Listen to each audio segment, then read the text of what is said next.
So you might have heard that the final Harry Potter movie is coming out in less than a month. So several Microsoft interns are planning on going and attending, and possibly wearing some costumes along with it. So I don't really have time or skill to do any sort of robes, like school robes or whatever.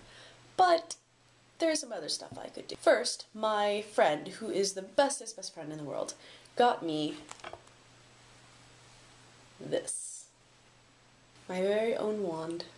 Just a wand is pretty good, but I could do one better. As soon as I moved here, I went ahead and bought some yarn and started making a scarf. It's not terribly long so far, but I'm working on it. Got a nice thick pattern with the stripes, in the colors for the house that I would choose, of course. So it's coming along nicely. My friend and I also went to a thrift store to see if we could find any more Harry Potter costume stuff, and we found a pretty cool brooch. Look like anything? So, thinking about Harry Potter raises a question in my mind. Rowling sets up this amazing world that lies tangent to the real world. It's fantastic in many ways, but not everything. Some things are actually better in the Muggle world, really. Things such as pencils and pens. They use quill and ink in Harry Potter's world. It doesn't make a whole lot of sense, other than stylistic. Which is one reason, I guess, but really, not so great. Also, they don't really have much technology. Kind of goes along with the whole magic versus technology thing. Well, while they're not pitted against each other, they're not used simultaneously in the wizarding world.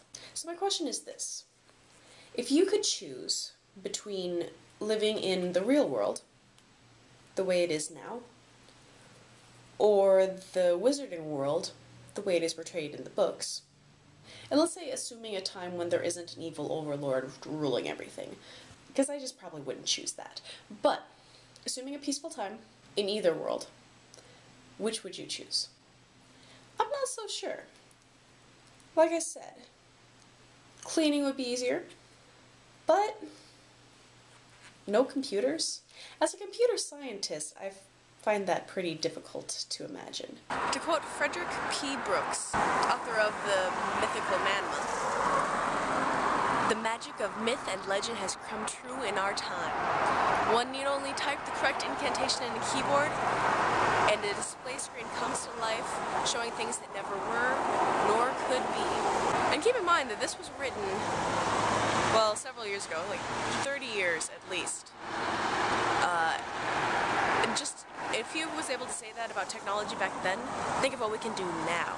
And we've already seen, we can create entire virtual worlds in which we can interact with each other and with things that never could be. It truly is phenomenal, just what we can do already. I guess the point I'm trying to make is that the wizarding world isn't some magical place where everything's better. Kind of the point of the books is that people are still people, so a lot of the problems we see today still come up. Well, those are my 2 cents anyway. Feel free to share yours in the comments or video response or something. I know there are at least 3 of you who would probably watch this, so let me know.